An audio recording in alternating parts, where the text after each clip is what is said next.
Había una vez un hombre que entró a un banco sin saber que ese día cambiaría todo lo que creía sobre el dinero, el poder y su propia vida. Don Rodrigo Salamanca era el tipo de hombre que nunca tenía que esperar en ninguna fila, dueño de 3 empresas constructoras, una cadena de restaurantes y un yate que dormía en el puerto de Cartagena. Era conocido en los mejores círculos como el hombre que convertía el cemento en oro. Sus trajes valían más que el sueldo mensual de la mayoría de sus empleados y su reloj Patek Philippe brillaba como una advertencia silenciosa a todos los que se le acercaban. Este hombre no esperaba, este hombre no pedía, este hombre tomaba. Pero esa mañana de martes algo salió mal. Su chofer había llamado enfermo, su asistente había cometido el error de agendar 2 reuniones al mismo tiempo y Rodrigo Salamanca, por primera vez en años, se encontró solo parado en la entrada de un banco comercial del centro de Bogotá, con el saco puesto y los lentes de sol reflejando las caras de gente común que hacía fila desde las 8 de la mañana. Entró, caminó directo a la ventanilla ejecutiva, pero el letrero decía cerrado por mantenimiento y debajo alguien había pegado con cinta adhesiva un papel escrito a mano que decía pasar a fila general. Rodrigo miró ese papel como si fuera una broma personal. No era una broma. Se colocó al final de la fila, que serpenteaba entre cordones de plástico azul marino como una serpiente humana. De 20 personas se desabotonó el primer botón de la camisa y sacó su teléfono. Llamó a su asistente 2 veces, no contestó, mandó 3 mensajes, ninguna respuesta. Guardó el teléfono y por primera vez en mucho tiempo no tuvo más opción que quedarse quieto y esperar. Fue entonces cuando la vio. Estaba 3 personas adelante de él, una mujer de quizás 60 años con un vestido floreado de tela barata que había sido lavado tantas veces que los colores ya no eran colores sino recuerdos de colores. Cargaba una bolsa de tela en la que se veía la forma de varios sobres y un cuadernillo pequeño que ella apretaba contra el pecho como si contuviera algo sagrado. Tenía el cabello gris recogido con una peineta de plástico rosado y los zapatos eran negros, pero uno de los tacones estaba partido y lo había reparado con lo que parecía ser pegamento y un pedazo de cartón. Rodrigo la miró exactamente como uno mira el mobiliario de una habitación que no le pertenece, sin curiosidad, sin emoción, solo registrándola como parte del paisaje incómodo en el que se había metido por culpa de su chofer enfermo. Avanzó la fila. La mujer llegó a la ventanilla. La cajera era joven con una diadema corporativa y una sonrisa entrenada por manual. Le preguntó en qué la podía ayudar y la mujer, con voz suave pero firme, dijo que venía a consignar y a revisar su saldo. Sacó uno de los sobres, el cajero recibió los billetes, los contó, los pasó por la máquina y mientras el recibo se imprimía, la mujer abrió su cuadernillo y con un lápiz pequeño que sacó de la bolsa apuntó algo con una caligrafía lenta y cuidadosa. Rodrigo suspiró, miró su reloj, 8 minutos en fila ya. La cajera le entregó el recibo a la mujer y algo pasó. La mujer se quedó mirando el papel.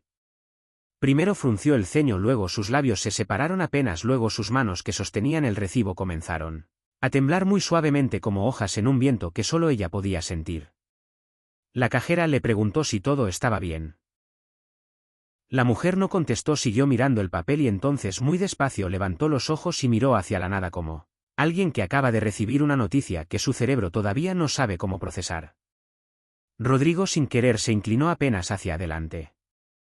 La mujer dobló el recibo, lo metió en su cuadernillo, cerró la bolsa, dio las gracias con una voz que sonaba como si viniera de muy lejos y se apartó de la ventanilla. Pero no caminó hacia la salida. Se sentó en una de las sillas de plástico del área de espera, se sentó muy despacio con la bolsa en el regazo y las manos encima de la bolsa y la cabeza inclinada, y Rodrigo desde la fila pudo ver que los hombros de esa mujer se movían apenas, con una respiración que luchaba por mantenerse silenciosa. Estaba llorando. No con drama, no con escándalo, con esa manera en que lloran las personas que han aprendido que nadie va a venir a consolarlas y que es mejor no hacer ruido. Llegó el turno de Rodrigo. Se acercó a la ventanilla, le dijo a la cajera que necesitaba revisar el estado de una de sus cuentas, le entregó su tarjeta, la cajera tecleó y mientras esperaba Rodrigo giró la cabeza hacia donde estaba sentada la mujer. Ella había sacado el recibo otra vez, lo estaba mirando de nuevo como si las cifras pudieran cambiar si las miraba suficientes veces. Rodrigo recibió su estado de cuenta, lo dobló sin mirarlo, lo metió en el bolsillo interior del saco, le dijo gracias a la cajera y luego, en lugar de caminar hacia la salida, caminó hacia las sillas de plástico. No supo por qué lo hizo. Después de años tratando de entenderlo, nunca pudo dar una respuesta completamente Satisfactoria solo supo que sus pies lo llevaron allá y que se sentó en la silla de al lado y que la mujer cuando lo vio se limpió la cara rápidamente con el dorso de la mano y enderezó la espalda con esa dignidad que tienen las personas que se han caído tantas veces que ya saben cómo levantarse antes de que alguien las vea en el suelo. Rodrigo le preguntó si estaba bien. La mujer lo miró, lo evaluó en 2 segundos con esos ojos de quien ha vivido suficiente para saber distinguir entre la curiosidad genuina y la compasión de exhibición. Algo en lo que vio la convenció porque respondió. Le dijo que sí, que era solo la sorpresa. Le dijo que había estado haciendo consignaciones pequeñas durante 4 años, ahorros de lo que ganaba lavando ropa y cocinando para 2 familias del barrio, que su hijo le había enseñado a poner la plata en una cuenta de ahorros en lugar de dejarla debajo del colchón como hacía su mamá y como hacía ella antes, que cada semana sin falta apartaba lo que podía, que llevaba un cuaderno donde anotaba cada peso que entraba y cada peso que salía. Hizo una pausa. Luego dijo que nunca había revisado el saldo total, que solo anotaba lo que consignaba pero nunca sumaba el total, porque le daba miedo que fuera menos de lo que esperaba y que eso la desanimara, que era supersticioso de su parte. Pero así era ella. Rodrigo la escuchó. La mujer miró el recibo una vez más y dijo que 4 años de ahorrar sin ver el total, y resulta que tenía más de lo que había soñado. Le dijo la cifra. Rodrigo Salamanca, que movía millones de pesos antes del desayuno, se quedó en silencio. No era una fortuna, no era una cifra que él hubiera mencionado en ninguna reunión de negocios, era el equivalente a lo que él gastaba en un almuerzo de trabajo un viernes cualquiera. Pero en la voz de esa mujer esa cifra sonaba como el mar. Le brillaban los ojos cuando habló. Le dijo que con eso podía arreglar el techo de la casa, que cada invierno se metía el agua. Le dijo que su nieta mayor empezaba el colegio nuevo el año entrante y que ya estaba asegurada la matrícula y los útiles. Le dijo que iba a poder comprarse unos zapatos decentes y se miró el pie con el tacón roto y se rió apenas, una risa corta, avergonzada y valiente al mismo tiempo. Rodrigo miró ese zapato. Y algo que llevaba dormido mucho tiempo se movió dentro de él. Le preguntó cómo se llamaba. Rosa. Ella respondió con naturalidad sin preguntarle por qué, quería saber simplemente Rosa. Rodrigo se quedó con ese nombre un momento. Luego le preguntó algo que no había planeado preguntar. Le preguntó si alguna vez había pensado en poner un negocio. Rosa lo miró con esa expresión particular que tienen las personas humildes cuando alguien les hace una pregunta que nunca se han dado permiso de hacerse a sí mismas, una expresión que mezcla el deseo y el miedo y la sospecha de que la respuesta va a doler de alguna manera. Le dijo que sí, que siempre había querido un negocio de comida, que cocinaba mejor que nadie en su barrio y que todo el mundo se lo decía, que su sancocho era un pecado de bueno y que sus empanadas las había vendido en varias fiestas y nunca sobraba ninguna. Rodrigo asintió, se paró, se abotonó el primer botón de la camisa, metió la mano en el bolsillo interior del saco. Sacó una de sus tarjetas de presentación y se la dio. Le dijo que lo llamara. Rosa tomó la tarjeta, la miró, la dio vuelta, leyó el nombre Rodrigo Salamanca Constructores y Asociados, levantó los ojos y lo miró de una manera diferente ahora, con una mezcla de asombro y desconfianza, porque la vida le había enseñado que cuando los hombres ricos le decían a las mujeres pobres que los llamaran, casi nunca era para ayudarlas. Rodrigo debió haberlo visto en su cara, porque dijo algo que Rosa recordaría por el resto de su vida. Le dijo que él había entrado a ese banco ese día a revisar un saldo que ni siquiera necesitaba revisar, que tenía tanto dinero que ya no significaba nada, que hacía años que los números en su cuenta no le producían ningún sentimiento, ni alegría, ni alivio, ni esperanza, nada, que la había visto a ella mirar un recibo de cajero con más emoción genuina de la que él había sentido en años ante cifras 1000 veces más grandes. Hizo una pausa. Y luego dijo que quería recordar qué se sentía cuando el dinero todavía significaba algo. Rosa lo miró durante un largo silencio.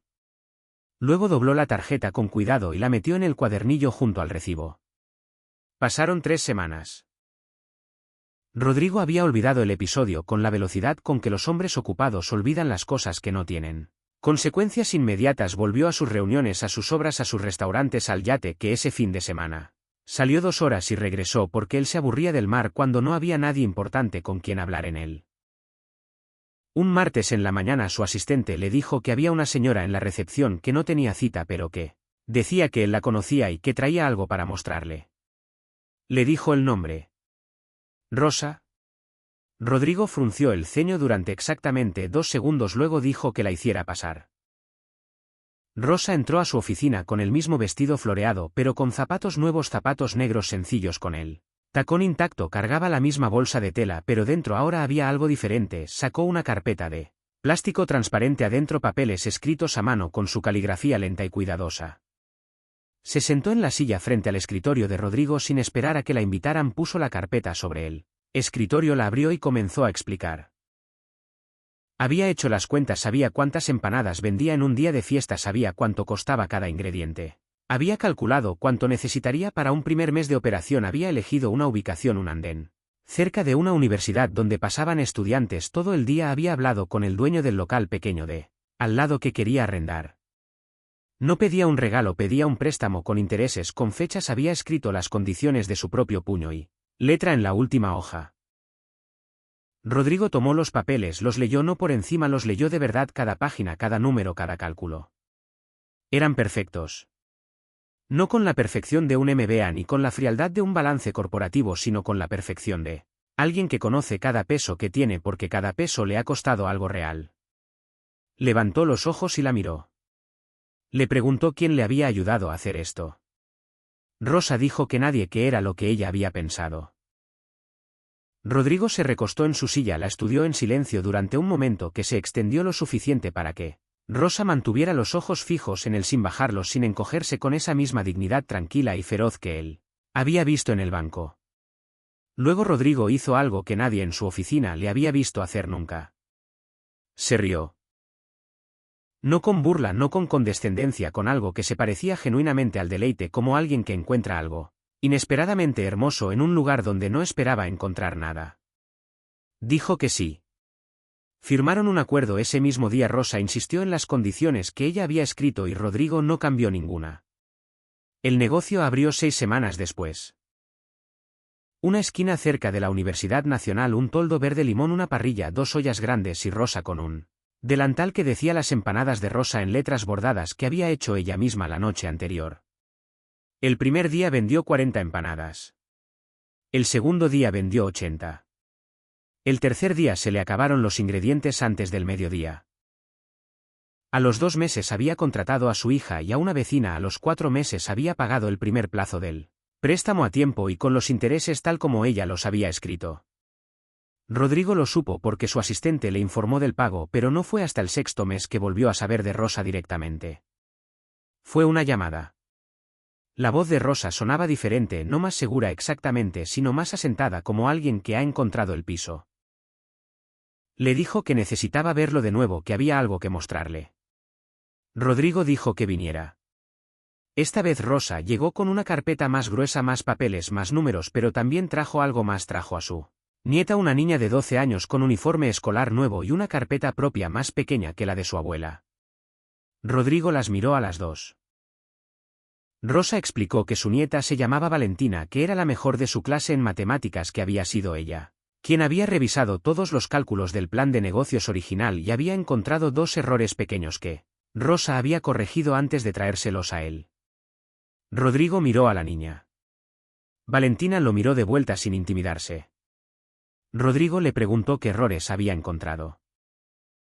Valentina, sin vacilar, le explicó los 2 errores con una claridad y una precisión que habría hecho quedar bien a cualquier analista financiero de su empresa. El silencio que siguió fue diferente a todos los silencios anteriores. Rodrigo sintió algo que no sabía nombrar del todo, era algo entre el reconocimiento y el vértigo, como cuando uno se asoma a un precipicio y en lugar de miedo siente una extraña admiración por la profundidad. Le preguntó a Rosa para qué necesitaba verlo. Rosa abrió la carpeta gruesa. Quería expandir, había identificado 3 puntos más cerca de universidades y colegios grandes, había calculado los costos de cada uno, había proyectado las ventas basándose en los datos reales de los 6 meses anteriores, no en esperanzas sino en números reales, había diseñado un sistema para que cada punto tuviera su propia persona de confianza a cargo con un porcentaje de las ganancias como incentivo. Era un plan de franquicia. Escrito a mano por una mujer con un vestido floreado y zapatos nuevos que 6 meses antes lloraba en silencio en una silla de plástico azul marino de un banco del centro de Bogotá. Rodrigo leyó cada página. Luego miró a Rosa. Luego miró a Valentina. Y entonces hizo algo que tampoco nadie esperaba. Giró su pantalla de computador hacia ellas. En la pantalla estaba el estado de cuenta de Rodrigo Salamanca, el balance real, el número completo. Rosa y Valentina miraron la pantalla. El número tenía muchos ceros. Rodrigo no dijo nada durante un momento, luego dijo una cosa. Les dijo que ese número llevaba 2 años sin moverse, que llegaba dinero y llegaba más dinero, pero que ese número no significaba nada para él, ya que era como mirar el marcador de un partido que ya había terminado hacía tiempo. Rosa lo miró sin decir nada. Rodrigo dijo que la primera vez que la vio en el banco ella miraba un recibo con una emoción que él no había sentido ante sus propios millones en años. Le dijo que en ese momento, sin saberlo, ella le había mostrado algo que él había perdido. Le dijo que no era el dinero lo que ella tenía y él no era la capacidad de que los números todavía le dijeran algo, todavía significaran algo, todavía fueran reales. Hizo una pausa. Luego dijo que quería ser socio. No de caridad, no de préstamo, de sociedad real, 40% para el 60% para Rosa, porque era ella quien tenía la idea, el trabajo y la receta, y porque Valentina cuando terminara el colegio tenía que tener algo esperándola que valiera la pena heredar. Rosa no respondió de inmediato. Miró a su nieta. Valentina la miró a ella. Algo pasó entre las dos en ese silencio que Rodrigo no pudo descifrar completamente, pero que reconoció como la clase de conversación que se tiene sin palabras entre personas que comparten una historia larga y difícil y hermosa. Rosa volvió a mirarlo. Y dijo que tenía una condición. Rodrigo esperó. Rosa dijo que cada vez que él viniera a uno de los puntos de venta tenía que hacer la fila como todo el mundo, sin ejecutivos, sin saltarse, sin privilegios. Rodrigo la miró. Luego se rió de nuevo, esa misma risa de antes, la del deleite genuino. Extendió la mano. Rosa la tomó. 5 años después, las empanadas de Rosa tenían 17 puntos en 5 ciudades, una cocina central con 20 empleados y un contrato de proveedor con 2 aerolíneas nacionales. La nieta Valentina estaba en el 3er año de administración de empresas con una beca que la misma empresa había creado porque Rosa había insistido en que parte de las ganancias fueran a becas para jóvenes de barrios como el suyo. Y Rodrigo Salamanca, que seguía siendo dueño de 3 constructoras y una cadena de restaurantes y un yate que ahora sí usaba porque había encontrado gente interesante con quien navegar. Hacía cada 2 semanas una visita a alguno de los puntos de las empanadas de Rosa. Se paraba en la fila. Esperaba su turno. Y cuando llegaba a la ventanilla y pedía sus 2 empanadas y pagaba y recibía el vuelto, guardaba siempre el recibo. No para revisarlo. Para recordar lo que se sentía cuando un número todavía podía hacerte temblar las manos.